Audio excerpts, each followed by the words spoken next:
Et un autre sujet sur lequel on travaille ensemble, c'est le trafic d'art Mmh. et la question des marchands d'art. Oui. Alors, on le sait parce qu'il y a certaines affaires célèbres qui ont mis ça en avant. Là aussi, c'est sans doute assez méconnu. Est-ce que tu peux nous expliquer la criminalité qui est liée derrière ce monde-là, qui est par ailleurs tout à fait honorable et respectable, mais qui Ça peut-être dépend lesquels, hein.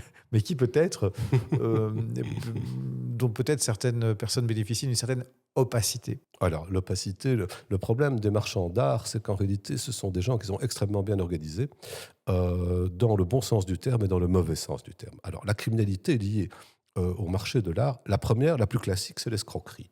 Donc, on va vous vendre une pièce authentique qui ne l'est pas, en ayant trafiqué les documents d'origine de cette pièce.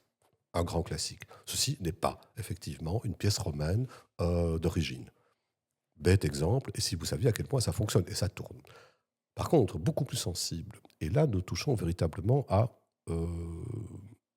au point de départ de notre conversation, c'est le problème du blanchiment d'argent. Parce que pour blanchir l'argent avec une œuvre d'art, il faut la payer très cher alors qu'elle ne vaut rien, ou la payer très peu alors qu'elle vaut beaucoup, suivant le point où on se place dans le fonctionnement. Pour blanchir de l'argent, soit on blanchit à travers une œuvre d'art qu'on va payer un peu d'argent officiellement, mais sur le côté avec l'argent dont on dispose pour acquérir une œuvre qui a un certain prix, soit alors évidemment investir dans une œuvre beaucoup plus chère qu'elle ne vaut pour la revendre ultérieurement grâce à un système où on se fait soi-même la vente pour que l'argent devienne officiel. Voilà, donc C'est en c'est du réalité blanchiment une d'argent. catastrophe dans la mesure où nous n'avons pas de contrôle. Alors, dans cette voie-là, effectivement, j'avais suggéré que nous travaillions, et nous travaillons ensemble sur le sujet, pour véritablement instaurer un contrôle de cela, une déontologie. Il y a quand même des professions, comme les architectes, les pharmaciens, les avocats, qui ont des ordres avec des disciplines, des formations et des contrôles.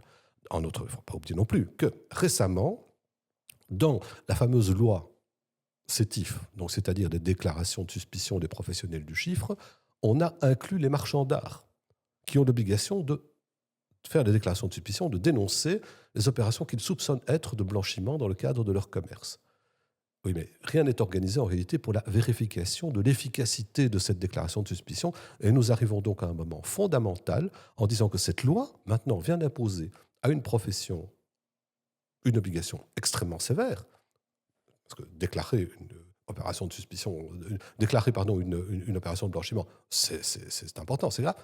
Et puis d'un autre côté, on a quand même un scandale dans lequel tout d'un coup on apprend qu'un ancien ministre, et quand même pas n'importe lequel, aurait blanchi son argent par les œuvres d'art. Et le système que l'on voit dans la presse, et je ne connais pas le dossier, et cet homme est présumé innocent, enfin d'un autre côté, c'est d'une facilité totale. C'est ce que je viens de vous décrire tout à l'heure.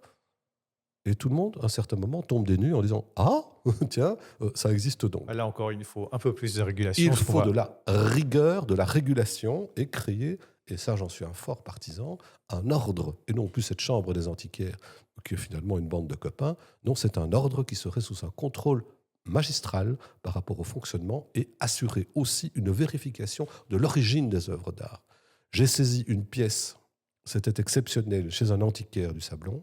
Cette pièce, j'avais été quelques mois auparavant en Égypte, j'avais vu au musée de Luxor des splendeurs. Cette pièce aurait mérité de figurer dans les vitrines. Et comme à l'époque je travaillais avec les archéologues de Marimont, qui ont expertisé cette pièce qui a été évidemment détournée, c'est un pillage, je leur avais posé cette question, mais ça vaut combien? Ils m'ont regardé en disant, mais monsieur le juge, c'est inestimable. Or, cette pièce a été vendue environ 1 million d'euros à quelqu'un qui, lui, s'est fait pigeonner. Parce que c'est une vraie pièce. Mais malheureusement, il faudra la restituer. Et nous allons donc travailler, nous allons bientôt sortir avec des filles un Que texte de au bonnes Parlement nouvelles. qui agit là-dessus.